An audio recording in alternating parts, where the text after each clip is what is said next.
The wind at FOB Kestrel's perch had teeth. It gnawed at the seams of the canvas tents and screamed through the narrow gaps between stacked shipping containers. Sergeant Anya Sharma felt it not as an inconvenience, but as a constant ambient pressure, a reminder of where she was. 12,000 feet up a desolate mountain spine, a place where the air was thin and mistakes were measured in frozen degrees. She moved with an economy that bordered on invisibility, directing the two grumbling privates wrestling a pallet of cold-weather rations off the back of a transport truck. Her voice was low, barely audible over the gale, yet her instructions were followed without question. Left side, chin. Watch the balance. Diaz, secure the straps before you lift. Each word was a tool, used precisely and put away. From the raised platform of the makeshift command post, a plywood and metal shack overlooking the landing zone, Captain Marcus Thorne watched her. He saw a woman of medium height, her frame lost in the bulk of an army-issue parka, her face obscured by a fleece gaiter and goggles. All he could truly discern was the quiet efficiency, and he despised it. Felt like a judgment. He preferred the loud, grunting certainty of his infantrymen, the performative masculinity that defined his leadership style. Sharma was an anomaly, a logistics NCO who moved like a predator but was tasked with counting blankets. Look at her, Thorne muttered to Corporal Evans, his de facto second-in-command. Quartermaster's clerk, playing soldier. Bet she's never spent a night outside a heated tent. Evans, a young man whose swagger was borrowed directly from his captain, snorted in agreement. Probably put in a requisition for heated toilet seats, sir. Thorne's lips curled into a smirk. He strode down the rickety steps, his boots thudding with deliberate importance. He intercepted Sharma just as the last pallet was being lowered. Sergeant, he began, his voice a theatrical boom designed to carry over the wind. I count 7 pallets. The manifest I signed this morning said 8. Care to explain the discrepancy? Sharma didn't look up from her datapad. She swiped a gloved finger across the screen. The 8th pallet, sir, containing the supplemental high-altitude gear, was rerouted to FOB Griffin by your order at 0600. You required the transport space for your personal footlockers. She finally lifted her gaze. Her eyes, visible above the gaiter, were a flat, calm brown. There was no accusation in them, merely a statement of fact. Thorne's face tightened. He had forgotten. The correction, delivered so plainly and publicly, felt like an open challenge to his authority. The privates, Diaz and Chen, studiously avoided looking at him, their sudden interest in a loose strap on the pallet all-consuming. See that the gear is stowed correctly, Thorne snapped, turning his back on her. And I want a full inventory of the entire supply depot on my desk by 2000 hours. Every single protein bar and every last pair of socks. Understood.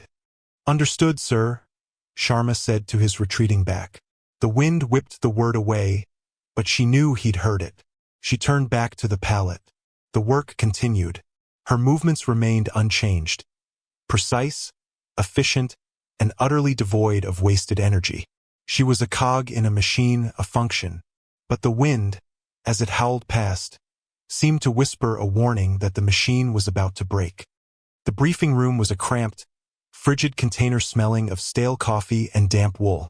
A single flickering fluorescent tube cast long, dancing shadows on the faces of the assembled squad. Captain Thorne stood before a topographical map of the region. A red line snaking its way up to a formidable peak marked the Serpent's Tooth. High-altitude reconnaissance, Thorne announced, slapping the map for emphasis. Command wants eyes on the pass before the next weather cycle moves in. We go in 24 hours. Evans, you have point. Diaz, Chen, you're on his fire team. Standard low doubt. Sergeant Sharma stood at the back of the container, a silent observer as required by her role. She held a datapad, her thumb scrolling through meteorological data feeds. The lines on the screen were telling a different story than the one Thorne was projecting. Sir, she said, her voice cutting cleanly through the captain's monologue. Thorne paused, his jaw clenching. He turned slowly, an actor annoyed by a disruption from the audience. What is it, Sergeant? The barometric pressure is dropping at a rate of 38 millibars per hour. The latest satellite thermal imaging shows a significant temperature inversion forming over the eastern ridge. All indicators point to a cyclonic event developing within the next 18 hours, not 24. The storm will be faster and more severe than forecast. Thorne crossed his arms, a picture of condescending patience. Is that so? We have a meteorologist in our midst. A few of the men chuckled. Sharma did not react. Furthermore, sir, she continued, her tone unchanging, the standard issue MREs have a caloric value of approximately 2,500 calories. At the projected altitude and temperature, your men will be burning closer to 6,000 calories per day. They'll be in a severe caloric deficit within 10 hours of leaving the wire. It will impair cognitive function and accelerate the onset of hypothermia. Thorne walked slowly toward her until he was standing directly in front of her, forcing her to look up at him. Sergeant, he said, his voice a low, menacing growl. Your job is to count the beans, not to tell me how to eat them. Your job is to stack the boxes, not to predict the weather. Are we clear? My job, sir, is to ensure this unit is properly supplied and equipped for its operational requirements. A patrol walking into a blizzard with inadequate rations does not meet that standard. The air in the container grew thick and heavy. The silence was broken only by the hum of the light and the ceaseless moan of the wind outside. Thorne stared at her, his eyes narrowed, searching for a flicker of fear, a hint of insubordination. He found nothing but a calm, steady gaze. You are dismissed, Sergeant, he finally said, his voice dangerously soft. And since you have so much time on your hands for weather reports and dietary planning, you can spend the rest of the day reorganizing the entire supply tent. I want it perfect, every label facing out, every box aligned. To Z. Go. Sharma gave a short, correct nod. Yes, sir. She turned and walked out of the briefing, her back straight, her stride measured. The supply tent was a cavernous canvas structure, a tomb of crates and boxes. The cold inside was even more biting than it was outside, the air still and heavy. Sharma worked under the light of a single bare bulb, her breath pluming in the frigid air. She moved with the same methodical grace she applied to everything, lifting heavy boxes as if they were weightless, her mind sorting and categorizing, finding order in the chaos. Hours passed. The sky outside darkened from a slate gray to a deep, bruised purple. The wind's howl intensified, a constant, shrieking lament. She was cataloging medical supplies when the tent flap was thrown open, letting in a swirl of snow and a blast of Arctic air. It was Captain Thorne, flanked by Evans and Diaz. He was holding a large, galvanized steel bucket. Still at it, Sergeant? Thorne asked, a cruel smile playing on his lips. Thought you might be getting a little too comfortable in here. We can't have our logistics staff going soft. Sharma stopped what she was doing and stood, her posture neutral. Out here, Thorne continued, his voice full of false bonhomie, you have to acclimate, you have to embrace the cold. It's a rite of passage. He took a step forward. Evans and Diaz shuffled uncomfortably, their earlier amusement replaced by a dawning sense of unease. This felt different. This was not just mockery. It was a violation. Before Sharma could react, Thorne upended the bucket. A cascade of impossibly cold, icy meltwater crashed over her head. The shock was a physical blow, a stunning, brutal impact that stole her breath. It plastered her hair to her skull, streamed down her face, and soaked through her fleece and thermal layers in an instant. A frigid violation that reached her skin and leached the heat from her core.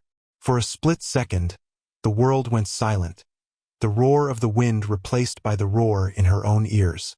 Water dripped from her chin onto the frozen ground, instantly turning to ice. The two junior soldiers stared, their snickers dying in their throats. They had expected a joke, a prank. This was something else entirely. It was an act of profound humiliation, of deliberate cruelty. Sharma stood perfectly still. She didn't shiver. She didn't gasp. She simply stood there, water dripping from the ends of her eyelashes, her face a blank, unreadable mask. Thorne watched her, his smile faltering slightly, waiting for the tears, the anger, the outburst. He wanted a reaction. He wanted to break her composure. He got one. It happened in the space between one heartbeat and the next. She took one short, perfectly balanced step forward, closing the distance between them. Her left hand came up, not to strike, but to gently cup the back of his neck, as if steadying him. Her right hand, open-palmed, moved in a short, blurringly fast arc. It wasn't a punch. It was a palm-heel strike, a precise application of physics, delivered with the full, leveraged force of her body weight, connecting squarely with the point of his chin. There was a sickening, wet crack. Thorne's head snapped back, his eyes rolling up into his skull. His body went limp, all 200 pounds of alpha male arrogance turned to dead weight. He collapsed backward, a puppet with its strings cut, and hit the hard-packed floor of the tent with a heavy, final thud. He was out cold before he even started to fall. Silence. Absolute, ringing silence, save for the wind. Evans and Diaz stared, their mouths agape, their minds struggling to process what they had just witnessed. The quiet, overlooked logistics sergeant had just felled their captain with a single, effortless blow. Sharma took a small step back. She brought her right hand up, flexing the fingers slowly, as if testing them. Then she looked at the two stunned soldiers, her gaze as cold and hard as the ice forming on her uniform. "Get the medic," she said, her voice a low, steady rasp. "And tell the major the captain had an accident." The accident landed Sergeant Anya Sharma under arrest. She wasn't thrown in a brig. FOB Kestrel's perch was too primitive for such luxuries. Instead, she was confined to a windowless, steel shipping container designated for hazardous material storage. It was empty, save for a single cot and a chemical toilet. The heavy steel doors were locked from the outside, the thick metal muffling the ever-present shriek of the wind to a distant, mournful hum. Major Davies, the FOB's commander, was a man caught between protocol and pragmatism. He had a captain with a hairline fracture in his jaw, a concussion, and a spectacularly bruised ego, and a sergeant who, by all accounts, had committed a blatant act of assault against a superior officer. A court-martial was inevitable, and yet the reports from Evans and Diaz were unsettlingly consistent. They spoke of the bucket of ice water, of the captain's goading, of Sharma's impossible calm before the single, decisive strike. Davies had also taken a second look at Sharma's file. It was a study in redaction. Black bars obscured entire sections. Her service history prior to her logistics assignment was a ghost. He saw commendations with the citations blacked out, and a medical discharge for injuries sustained in a non-combat-related training incident that had taken her out of commission for nearly 2 years. It didn't add up. While Davies wrestled with the paperwork and Thorne nursed his jaw in his quarters, the sky turned a malevolent shade of gray. The wind, which had been a constant howl, escalated into a physical, violent force. Snow began to fall, not in gentle flakes, but in a horizontal, blinding sheet. The storm Sharma had predicted had arrived, not in 18 hours, but in 12. It was a whiteout, a churning vortex of wind and ice that reduced visibility to zero and plunged the temperature into a realm where exposed skin would freeze in under a minute. And Captain Thorne's reconnaissance patrol was out in it. He had sent them out just before the incident, dismissing Sharma's warnings with a final, arrogant wave of his hand. 4 men, Sergeant Miller's team, sent to scout the approach to the Serpent's Tooth. They had checked in an hour after departure, their signal already crackling with static. Then, nothing. Silence. Panic, cold and sharp, began to seep through the command post. The radio operator tried hailing Miller's team every 5 minutes, his calls swallowed by the storm's roar. "Kestrel base to Viper 1, do you copy?" Over only static answered, a hiss that sounded like the mountain itself laughing at them. Major Davies stood over the topographical map, his knuckles white as he gripped the edge of the table. They were out there, somewhere in that maelstrom. Their standard issue gear was rated for cold, But not for this. This was a polar vortex, a killer storm. Their tents would be shredded, their radios frozen, their bodies losing heat at a catastrophic rate. They had, at best, a few hours before they started to die. "Get me a rescue team ready," Davies barked, his voice tight with desperation. The base's executive officer, a young lieutenant, shook his head. "Sir, we can't. The wind speed is over 80 knots. We can't get a bird in the air, and visibility is less than a meter. Sending another team out on foot would be suicide. We just lose them, too." The logic was sound. It was also a death sentence for Miller's team. Davies ran a hand over his face, the stubble rasping against his palm. He was out of options. Standard operating procedure had failed. His aggressive, academy-trained captain was incapacitated by his own hubris. His men were going to freeze to death on a mountain because of it. And the one person who had seen it coming, the one person who had warned them, was locked in a steel box. The thought struck him with the force of a physical blow. He looked at the redacted file on his desk, then at the storm raging outside. Protocol be damned. Davies grabbed his parka and stormed out of the command post, leaning into a wind that felt solid enough to hold him up. He fought his way across the compound to the hazardous materials container, the snow stinging his face like needles. He fumbled with the frozen lock, his fingers numb and clumsy. Finally, it gave way. He pulled the heavy door open. A vortex of snow swirled into the dark interior. Sharma was sitting on the edge of the cot, not shivering, not pacing. She was perfectly still, her posture erect, as if she were simply waiting. In the dim light, she looked up at him, her expression unreadable. "Sergeant," Davies said. His voice strained over the storm's fury. "I have a problem." Sharma's eyes held his.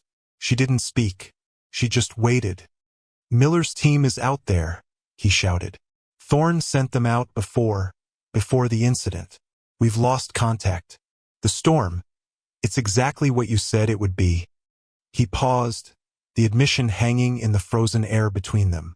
It was a confession of failure, an acknowledgement of her superior judgment. "We can't get a rescue team to them. It's impossible. They're going to die." Sharma's gaze didn't waver. She seemed to be weighing him, measuring his desperation. "I've read your file, what little of it isn't blacked out," Davies continued, his voice cracking slightly. "I don't know who you were before you became a logistics NCO, but I know you're more than what you seem. I'm asking for your help." For the first time, Sharma's expression shifted. A flicker of something, not surprise but perhaps consideration, passed through her eyes.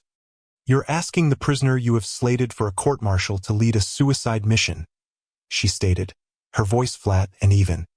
"I'm asking the only person on this base who might have a chance," Davies countered, his desperation overriding all other concerns. "I will take full responsibility. Whatever you need. Whatever you want." Sharma stood up. She was shorter than him, but in the confines of the steel box, she seemed to fill the space. The calm she projected was more intimidating than Thorne's loudest shouts had ever been. "My terms," she said, and her voice was no longer that of a logistics sergeant. It was the voice of command, sharp and absolute. 1. I have full operational authority. No one questions my orders. No one. Not even you. 2.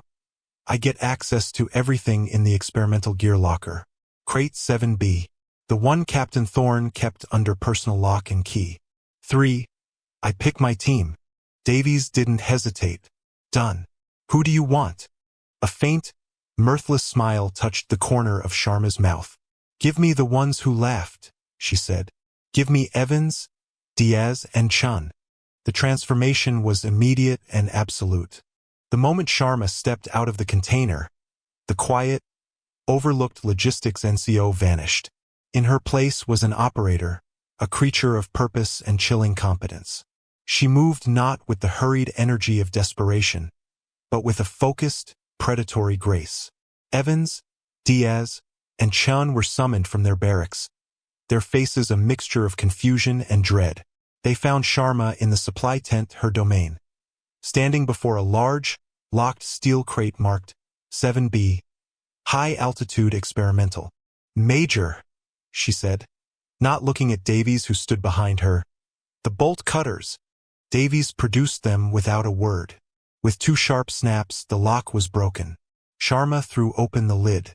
Inside, nestled in foam, was equipment the 3 young soldiers had never seen before. It looked like something from a science fiction film. Ultralight, exoskeletal snowshoes. Low-profile thermal suits that shimmered faintly under the bare bulb.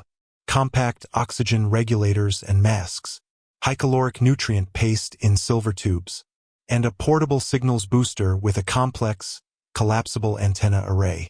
This was the gear she had requisitioned, the gear Thorne had dismissed as unnecessary and locked away. "Strip," she commanded. The 3 soldiers stared at her. "Now, down to your base layer. Everything you are wearing is standard issue garbage. It's heavy, it absorbs moisture, and it will kill you. Move." Her voice was a blade. The swaggering bravado they carried like a second skin dissolved. They stripped quickly, their movements clumsy in the face of her intensity. She tossed them the shimmering thermal suits. "Put these on. There are no seams. The material regulates heat and wicks moisture at a molecular level. It's lighter and warmer than anything you've ever worn." She demonstrated how to seal the wrists and ankles, her hands moving with the practiced precision of a surgeon. "Your body is a furnace. We are not letting a single calorie of heat escape." She handed them the rations. "Forget MREs. We're not stopping to cook. One of these tubes contains 4,000 calories of lipids, protein, and fast-acting carbohydrates. You will consume one every 4 hours as I command. It will taste like chalk, but it will keep you alive." She showed them how to strap on the strange snowshoes, which articulated with their boots, distributing their weight perfectly.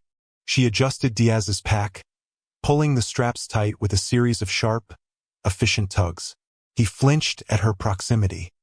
"Your pack is part of you," she said, her voice low and close to his ear. "If it's loose, you waste energy with every step. Energy is life. Do not waste it."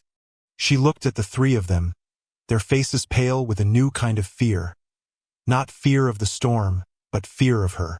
Their mockery, their snide jokes, seemed like relics from another lifetime. This woman was not a clerk. She was something else entirely. "Out here," she said, her eyes sweeping over them, "the mountain decides who lives. The wind, the cold, the altitude, they are the enemy. They do not care how strong you are. They care how smart you are. You will listen to every word I say. You will do exactly as I command. You will match my pace. You will control your breathing. If you fall behind, I will leave you. Is that understood?" 3 sharp, terrified nods were her answer. "Good," she said, pulling her own thermal mask over her face. Only her eyes were visible, hard and bright. "Let's go for a walk." Stepping out of the relative calm of the tent was like stepping into another dimension. The world was gone, replaced by a screaming white void. The wind was a solid wall, a physical entity that shoved and clawed at them, trying to rip the packs from their backs and the breath from their lungs. Snow, hard as sand, scoured any exposed skin. It was impossible to see, impossible to hear anything but the storm's deafening roar. Sharma leaned into the gale, a small, dark shape against the infinite white. She didn't fight it. She moved with it, her body angled, her steps sure and planted with the aid of the advanced snowshoes. She set a relentless, rhythmic pace. It wasn't fast, but it was constant, a human metronome against the chaos of the storm. The 3 soldiers followed, stumbling, their world reduced to the vague shape of the person in front of them. The cold was a living thing, a predator that sank its fangs deep into their bones. Within 30 minutes, their confidence had been stripped away, leaving only a primal, gnawing fear. An hour into the trek, Diaz faltered. He tripped over a snow-covered rock and went down hard. He tried to get up, but his limbs felt heavy, disconnected. A creeping lethargy was dulling his thoughts. He was getting too cold. Instantly, Sharma was there.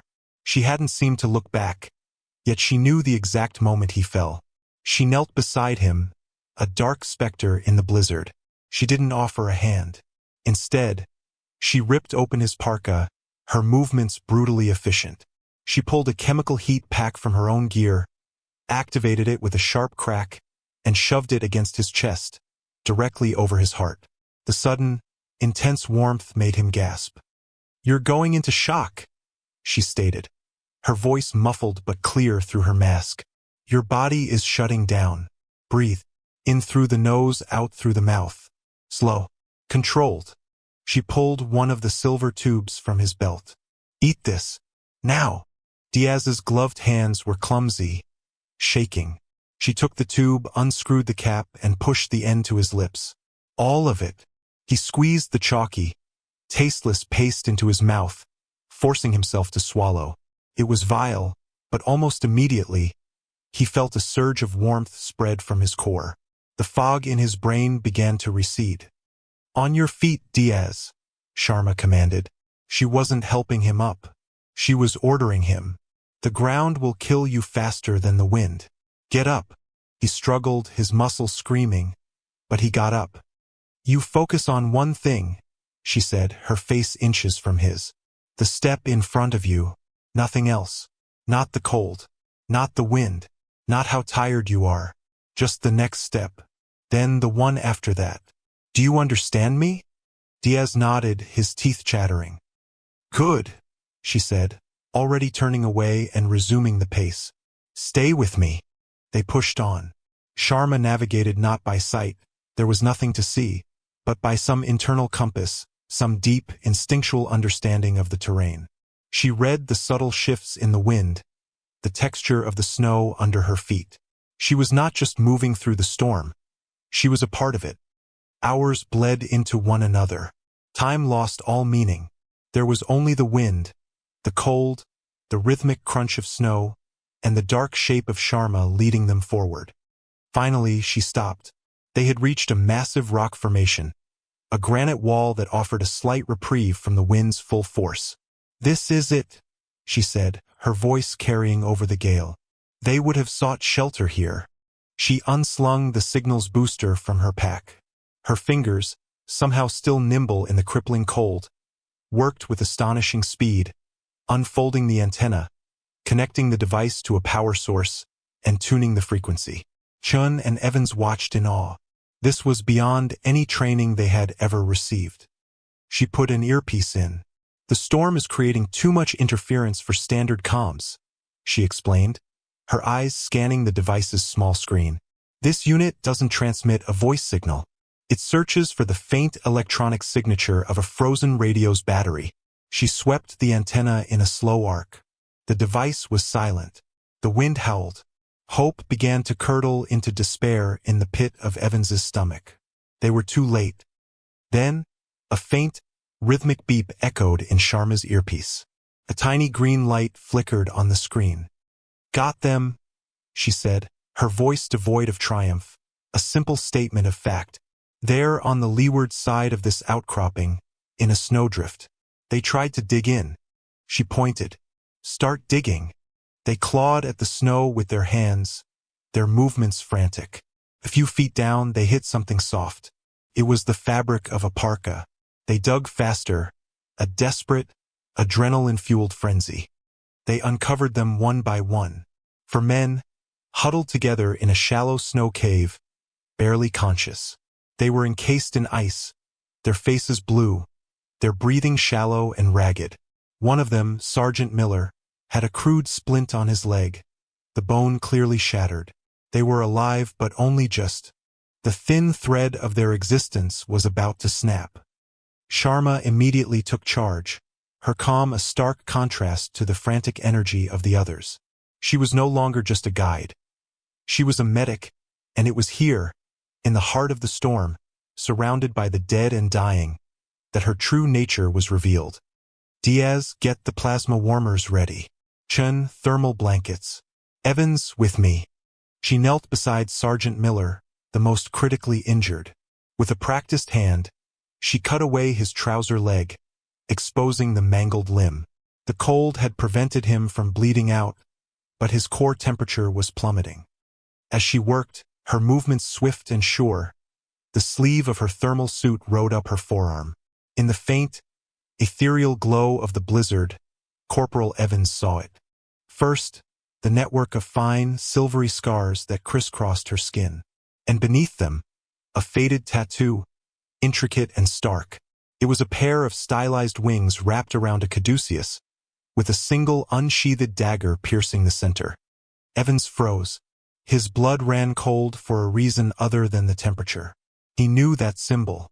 His older brother, a ranger who had served in a dozen hellholes, had spoken of it in hushed, reverent tones. It was the insignia of a ghost unit, a legend whispered around campfires and in classified debriefings. Task Force Archangel. They weren't just medics.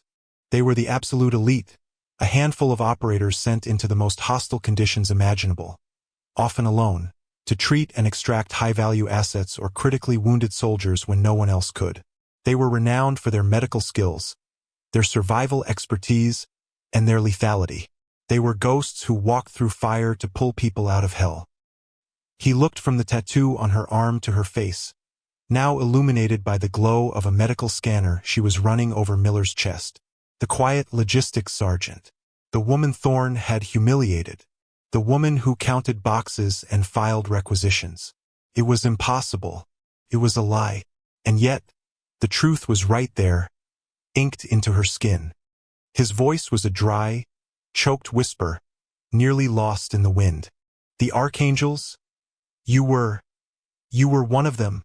Sharma didn't look up. Her entire focus was on the injured man in front of her.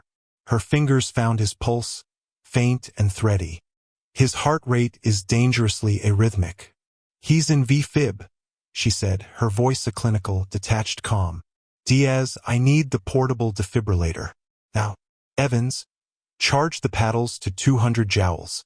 The reveal was not a moment of glory. It wasn't a confession or a boast. It was an irrelevance, a piece of old data from a past life that had no bearing on the immediate life-or-death calculus of the present. Sergeant Miller was dying, and that was the only thing that mattered. Evans stared for another second, his mind reeling. He remembered another part of his brother's stories. Each Archangel had a call sign, a name they were known by in the field. He looked up at the name of the FOB, stenciled on the container's back at the base, Kestrel's Perch, and he remembered the call sign his brother had mentioned with particular awe.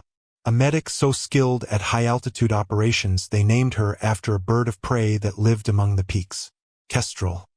The realization hit him like a physical blow, knocking the air from his lungs. He finally understood. They weren't on a mountain with a logistics sergeant. They were on a mountain with a legend. Paddles! Sharma's voice snapped him out of his trance.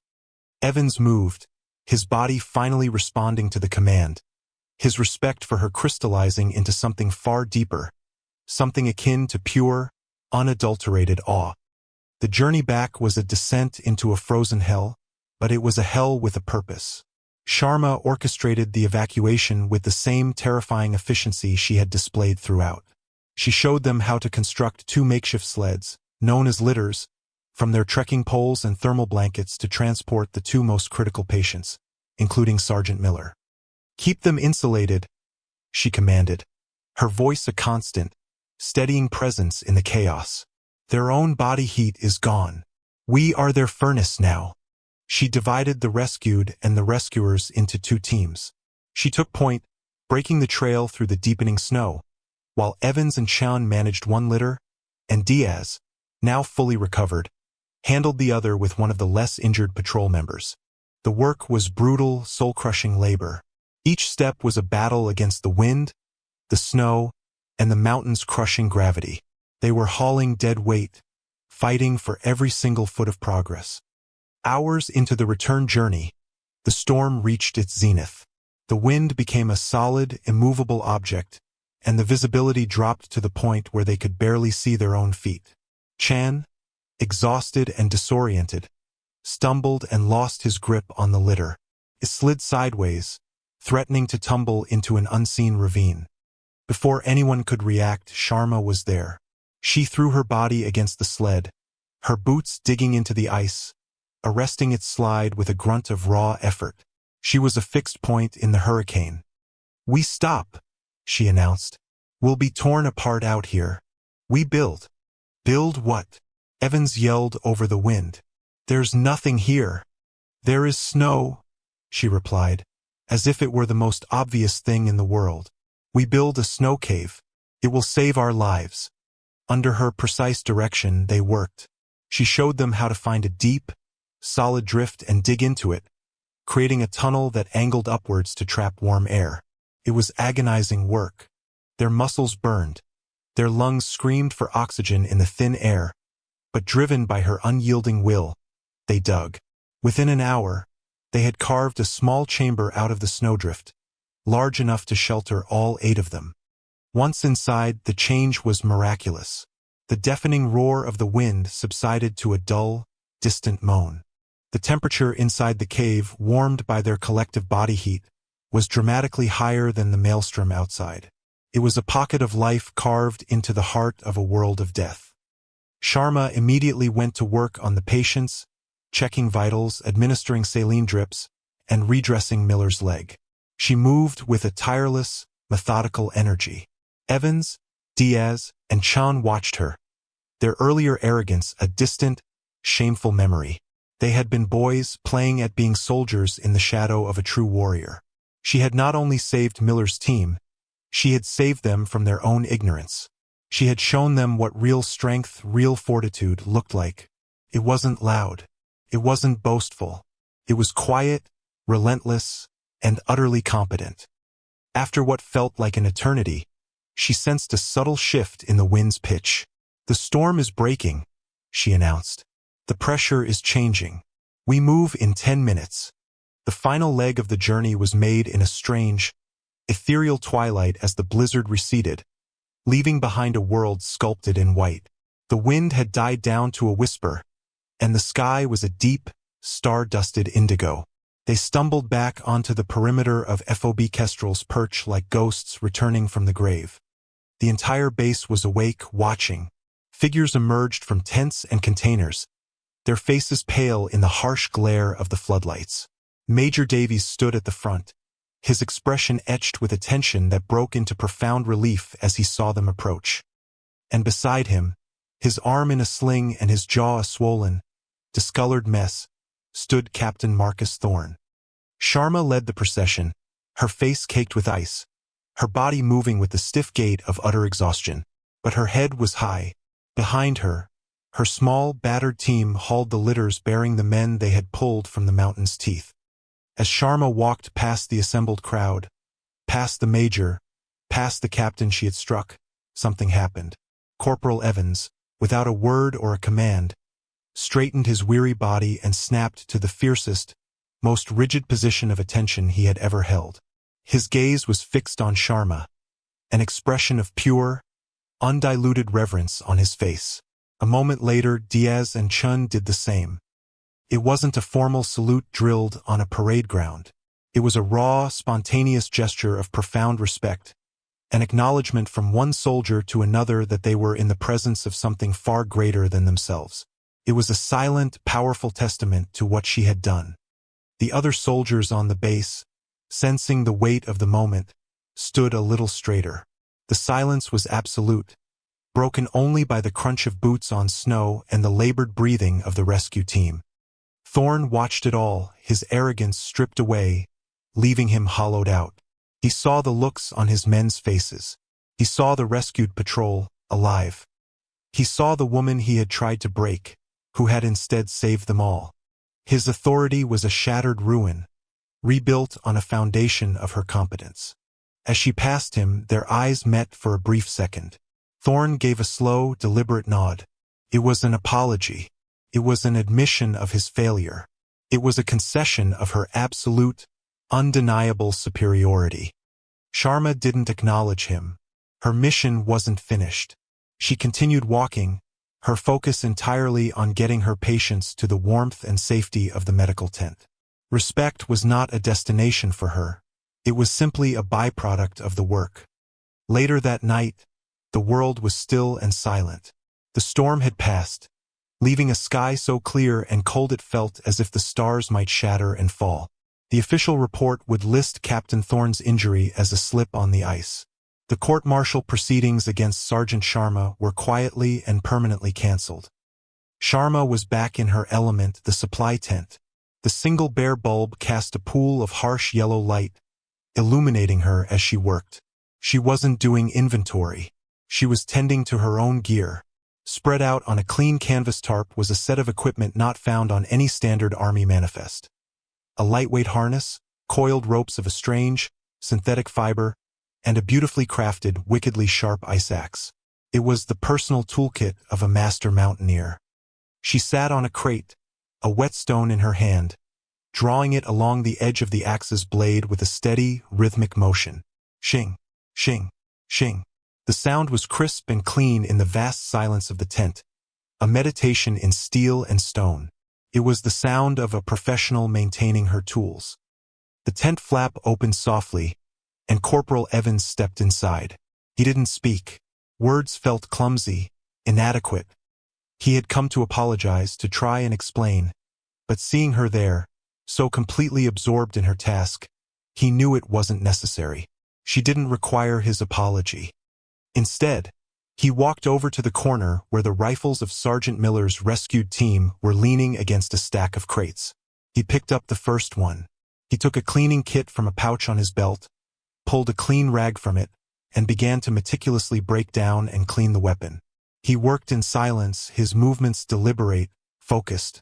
He oiled the bolt, cleaned the barrel, and wiped down the stock, removing every trace of ice and grime from the blizzard. Sharma never looked up from her sharpening, but she was aware of his presence. The two of them worked in a shared, unspoken communion. He was not just cleaning rifles, he was paying tribute. He was helping her in her world, the world of quiet maintenance and preparation that underpins all successful operations. It was his way of saying thank you. It was his way of showing he finally understood. She finished with the axe, the edge now honed to a razor's sharpness. She tested it carefully against the calloused pad of her thumb, her expression unreadable. Satisfied, she wiped the blade clean and laid it gently back on the tarp. Then she picked up a coil of rope and began to inspect it inch by inch, her scarred, capable hands searching for any fray, any weakness, any imperfection. The quiet work continued under the solitary light, a silent testament to the simple, profound truth that respect is never given. It is always and only earned.